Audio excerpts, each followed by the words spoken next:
exclusividade. Agora eu quero ver vocês dizer que não aprendeu.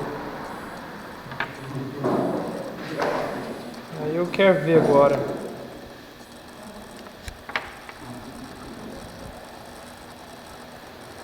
Essa é a minha cerveja.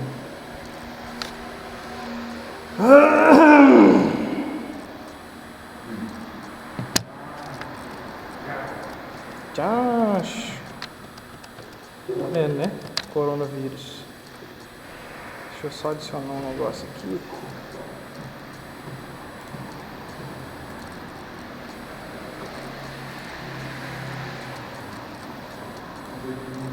Tchash.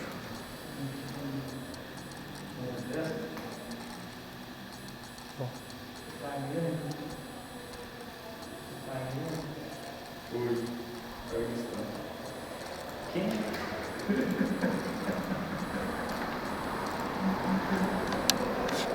Bom, pessoal, então a gente vai falar da aula dos últimos solos que a gente falou das áreas de brejo, né? Lembra que a gente dividiu as classes de solo em áreas planas secas, áreas declivosas e áreas de brejo. A gente já falou desses dois grupos de solo aqui. Hoje a gente vai terminar de falar esses grupos de solos de brejo. A gente começou na semana passada falando de plintossolo e de gleissolo, né? Então hoje a gente vai falar de organossolo e planossolo, que são os dois solos que faltam. Esses solos são bem específicos, principalmente o organossolo, que ele é formado numa situação onde outros solos não se formam. É um solo que o ser humano, um dos únicos, o ser humano consegue destruir ele de um dia para o outro e não consegue recuperar ele novamente. Tipo assim, outras classes de solos, isso não vai acontecer nunca. O latossolo, por exemplo, por mais que o ser humano tente lá acabar com ele não acaba, mas o organossolo, ele acaba, tá? Ele é constituído, então, de solos hidromórficos, solos de brejo, tá? Aqui na região do Cerrado, principalmente. E a característica principal dele é a presença de um horizonte que nós chamamos de horizonte H, que é igual ao horizonte O, só que bem espesso. O O é aquele fininho, aquela camada de matéria orgânica por cima. O H eu tenho uma camada de matéria orgânica extremamente densa. Eu estou sem internet, eu não vou conseguir mostrar para vocês de qualquer maneira.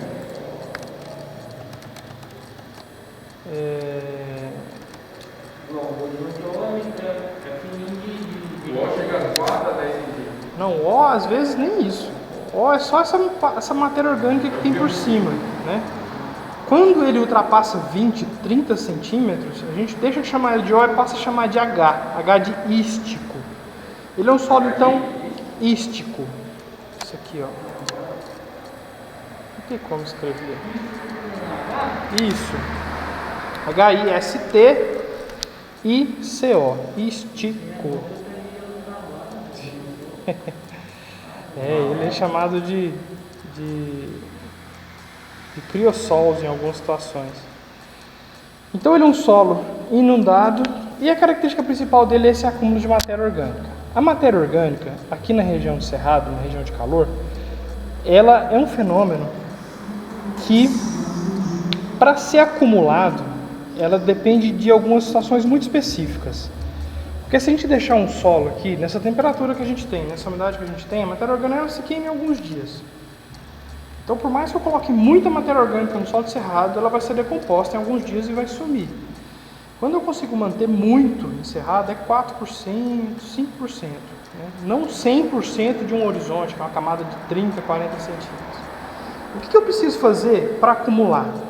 Ou eu preciso depositar muita matéria orgânica, mais do que o próprio solo tem condição de queimar, de degradar, né? Ou diminuir a velocidade de degradação. Como que eu vou fazer isso? Existem algumas situações em que isso acontece naturalmente. Então, a primeira é aumentar o nível de deposição diário de matéria orgânica. Porque se eu colocar hoje, deixar uns 5 dias, 6 dias, ela já decompõe. Então, todo dia eu tenho que estar repondo. Todo dia eu tenho que estar repondo. Todo dia eu tenho que estar repondo. Isso faz com que eu consiga manter um nível elevado. Se eu estou colocando mais do que está consumindo, eu vou ter acúmulo. Outra maneira é diminuir o consumo. Se eu tenho uma quantidade pouca, mas se o meu solo não consome, eu também acumulo.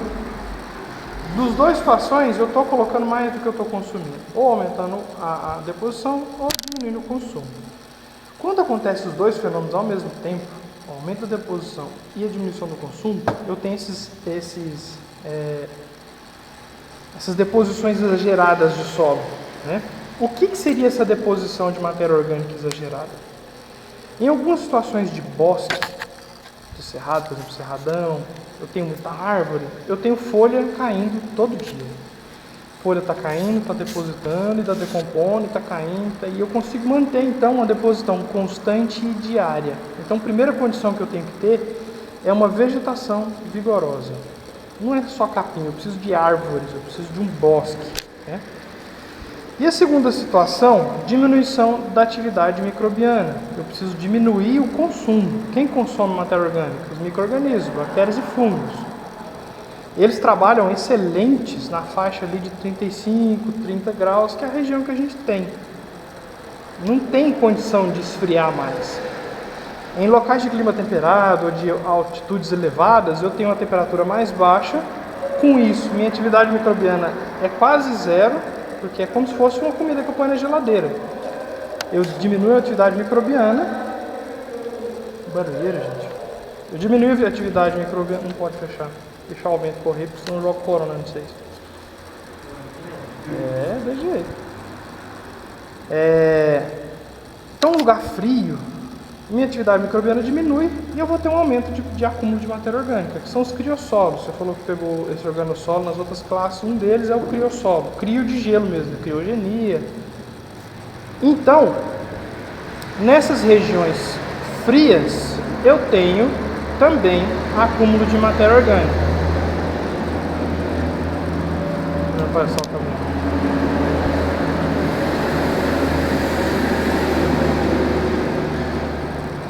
O que está longe de acontecer no Cerrado. A gente não passa frio nessa terra nunca. Vocês nunca passaram frio nessa terra, não adianta. O que outro fenômeno físico que diminui? Falta de oxigênio. As bactérias e fungos que decompõem a matéria orgânica, eles são aeróbicos, eles respiram ar. Se eu tiro o ar deles, eles diminuem a velocidade de atuação. Como que isso acontece em solos? Solo de brejo, solo encharcado.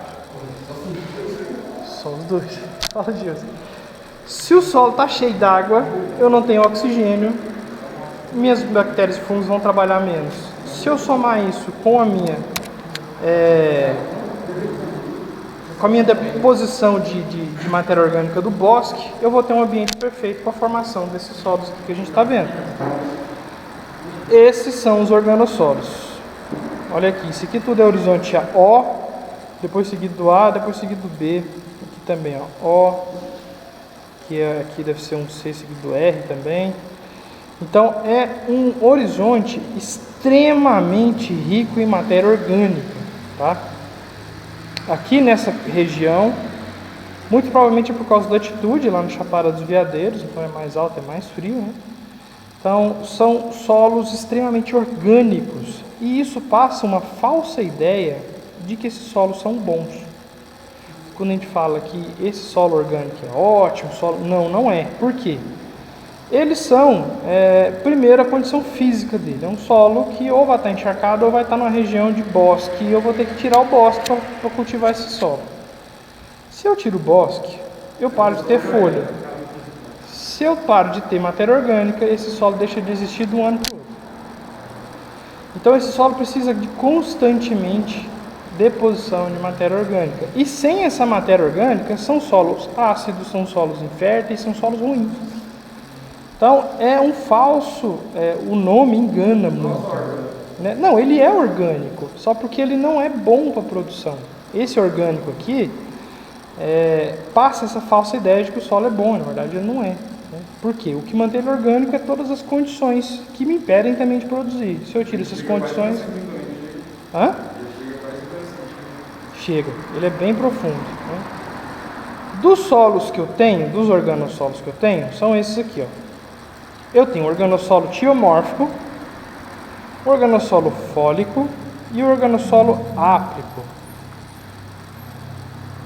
O tiomórfico, deixa eu ver se captura minha voz de novo. São solos que vão apresentar o cheiro de solos em decomposição, solos cheios de brejo, cheios de podre, né? Esse tiomórfico remete a isso. Os fólicos são solos que vão ter, em sua maioria de matéria orgânica, resquícios de folhas. Então são aqueles solos formados em bosques, né? E os áplicos? Áplico é tudo aquilo que não é os outros. É aquilo que não é nem fólico e nem tiomórfico. Então, se ele não fede e se ele não é formado em bosque, ele é áplico. A grande maioria, você vê nessas fotos aqui, todos são áplicos. Áplico, áplico, áplico. Esse aqui é fólico. E o terceiro nível categórico, esse solo é uma das poucas classes que eu consigo discutir, eu consigo definir qual é o terceiro nível categórico dele sem análises. A boa parte dos solos, o terceiro nível, eu preciso levar para um laboratório. Aqui não, aqui é uma característica visual da matéria orgânica. Como ele é um solo formado exclusivamente de matéria orgânica, eu vou ver o nível em que ela se encontra.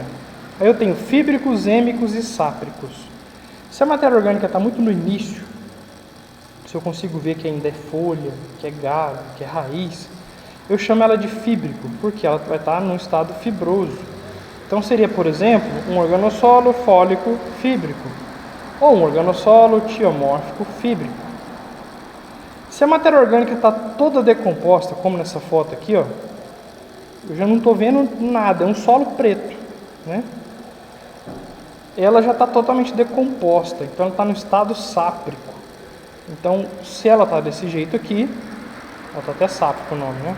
Pode ser um organossolo áprico sáprico, um organossolo fólico sáprico. E se está no meio do caminho, se eu estou vendo umas partes ainda em decomposição, as folhas, as raízes, mas também estou vendo aquela terra preta, ele é chamado de êmico. Fíbrico é quando eu tenho a matéria orgânica lá pura. Sáprico é quando ela já está toda decomposta, está só a terra preta, só aquela turfa. E êmico quando está no meio do caminho ali.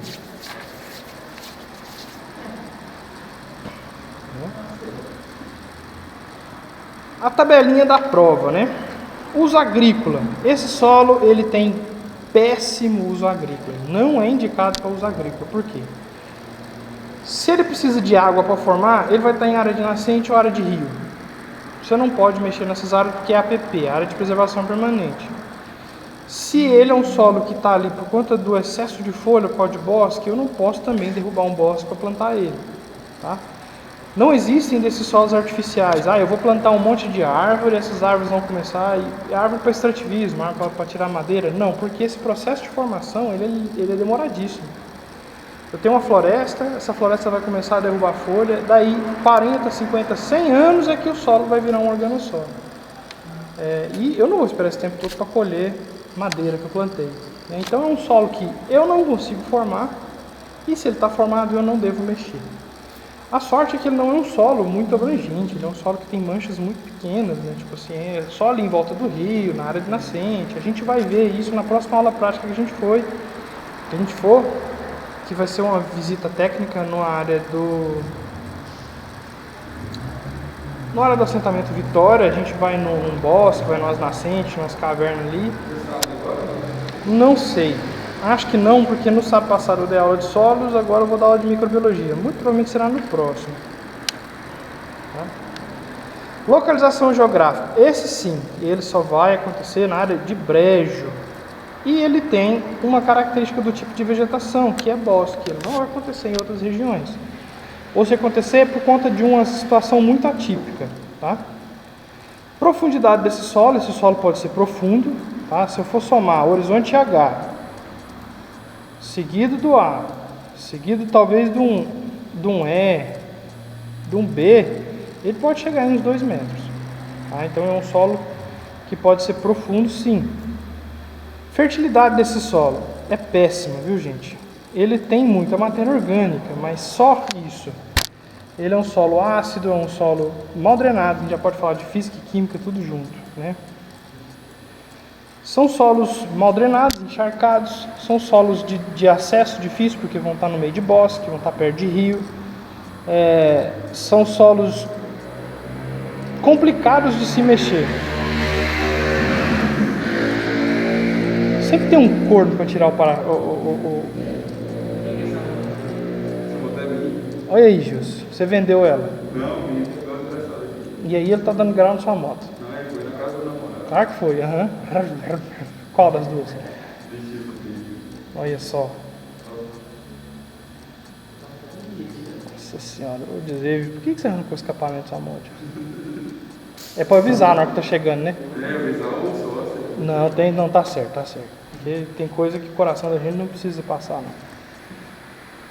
Então, característica física, química e de manejo, gente, esse solo não deve ser utilizado, tá? Ele não deve, deixa ele quietinho, deixa ele como app. Existem algumas práticas agrícolas bem limitadas a eles, como por exemplo apicultura, produção de abelha, normalmente você consegue. Você bota a caixa no bosque, depois você vai lá tirar mel de vez em quando. E a abelha também é um excelente cão de guarda para nego que vem fazer graça no meio do bosque, que logo eles dão um jeito de descobrir que tem abelha, né? Em resumo, não é um solo com boa aptidão agrícola, tá? De modo geral, ele deve ser deixado quieto.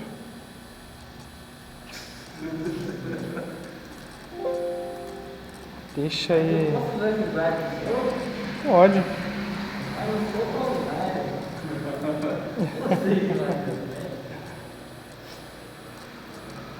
Lá no fundo da casa, você tem um pé de mangue e o solo é preto, né? Aham. Agora você vê que organizou. Provavelmente não. Aí minha mãe, vai lá, pega uma rocha preta e bota nas plantas. Provavelmente não é um organossolo. O organossolo ele é uma lama preta. Ele não é uma terra preta, sabe? Tipo, ele você deve ter um solo lá, você deve ter um cheiro no solo lá. Também tem essa característica de ser mais escuro, de ser bom de fertilidade. Mas o organossolo, essa terra preta, não é bem terra, é matéria orgânica mesmo, sabe? Ela se assemelha mais a ester curtido do que solo, sabe?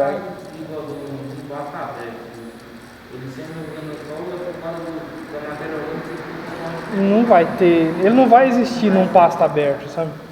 Ele precisa da deposição de folhas o tempo todo. Pasto não.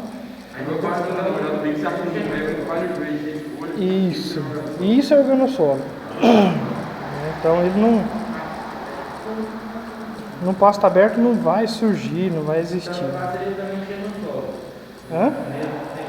Se a terra for preta e fértil, provavelmente seja um xernossolo.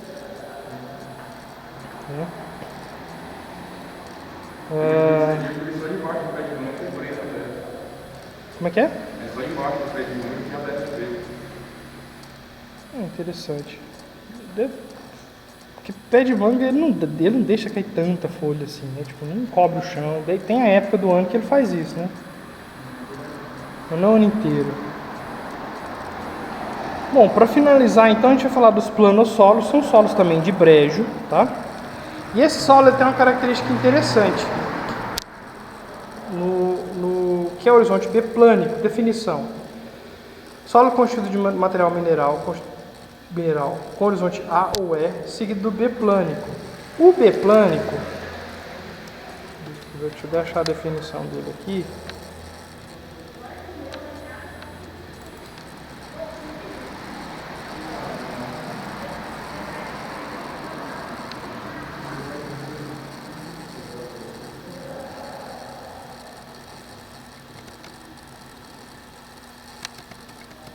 Estou sem internet, tudo mesmo.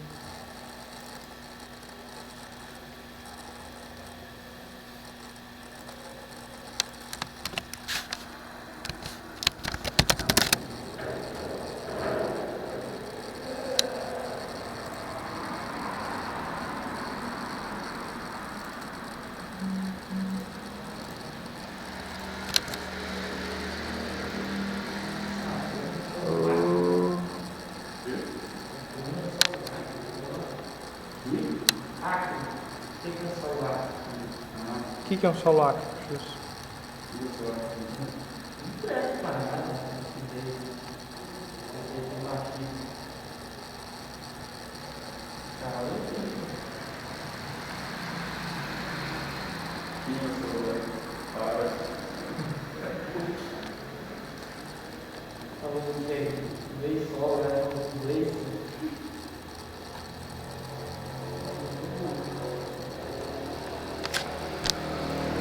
Solo gley mesmo. Os gley solos, a gente falou, né? Os planossolos, então, são solos, gente, que apresentam características do horizonte. Beijos. São solos que apresentam características do horizonte B textural, que é aquela diferença de textura entre o A e o B, ou nesse caso entre o E e o B, tá? Mas de caracterização acinzentada. Então eu vou ter um tipo de argila mais densa no B do que no A, em solos de região de brejo, tá? É o sócio seu também? Não. Esse cara é bom, você presta a moto pro sócio, vem pra aula, aí sim, aí é desprendimento. Então aqui nessa fotinha, não sei se vai dar pra vocês verem direito, mas eu tenho no horizonte B uma caracterização mais densa do que no A. Aqui também, ó, o B e o A. Eu tenho mais argila dispersa no B do que no A.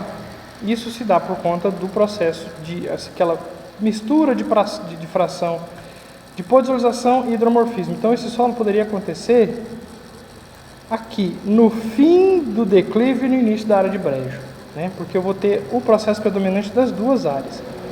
Muito comum então nessas áreas. Esse é ele.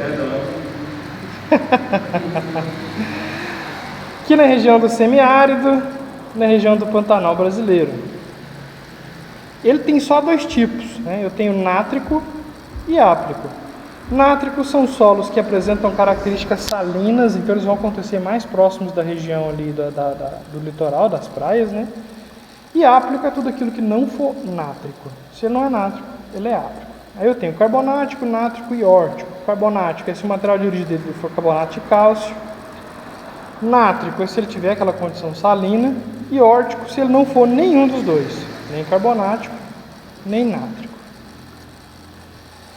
Desses solos, esses solos repetem, gente, a definição idêntica dos gleissolos e dos plintossolos. São solos de brejo. Eles têm limitação? Tem. Mas não são impedimentos. Por exemplo, os agrícolas, se eu fizer o manejo das características físicas dele aqui, ó, que é uma drenagem, se eu fizer a drenagem de solo, fizer a correção química, usar o maquinário correto, a cultura adaptada a solos mais encharcados, eu consigo produzir. Tá? São solos que não me impedem de produzir, entretanto, trazem dificuldades e limitações as mesmas dos solos hidromórficos. Hã?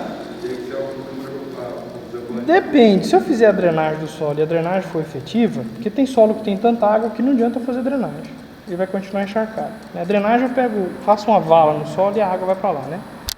Se a drenagem for efetiva e o solo ficar seco, eu consigo produzir qualquer tipo de coisa nele, né? Inclusive, posso aproveitar aquela vala cheia d'água e produzir peixe, tem gente que faz isso, né? Usa aquela água para irrigar, usa aquela água para levar para outros locais, então tem como.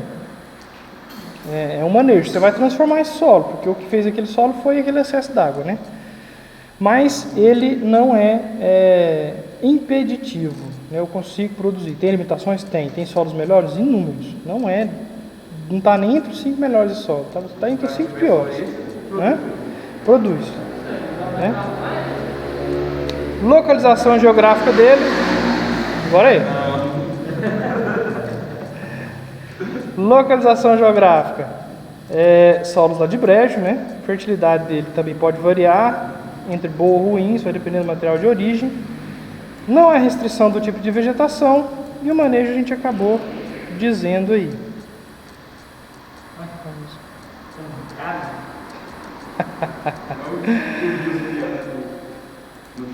Primeira vez que vocês foram. A gente, uma vez, fomos num congresso em Foz do Iguaçu. Aí nós fomos umas cataratas, né? Todo mundo. Dessa vez não consegui levar um ônibus, fomos uns 40 alunos. E aí a gente chegou nas cataratas e chuva na entrada. Aí lá na porta, no portão, tinha uma galera vendendo capa de chuva tipo a R$1. Lá dentro ela tava R$20. Aí nós falamos pros meninos, não, vai 3 aí e compra pra todo mundo lá, né? Porque R$1, porra, a tia aqui o preço de duas, né? Eu compro pra 40. E os meninos foram correndo na chuva. Não, rapaz, tinha um espelho, uma piscina no caminho. E aí eles correndo, não viram os três de bluf. Hã? Tudo, cara, dentro da piscina, com o celular, tudo no bolso. Não era bem uma piscina, era um espelho d'água. Sabe aqueles lugares que tem aqueles espelhos d'água pra enfeitar, uns trem? E aí eles correndo, de repente faltou o chão. Ê, dia massa.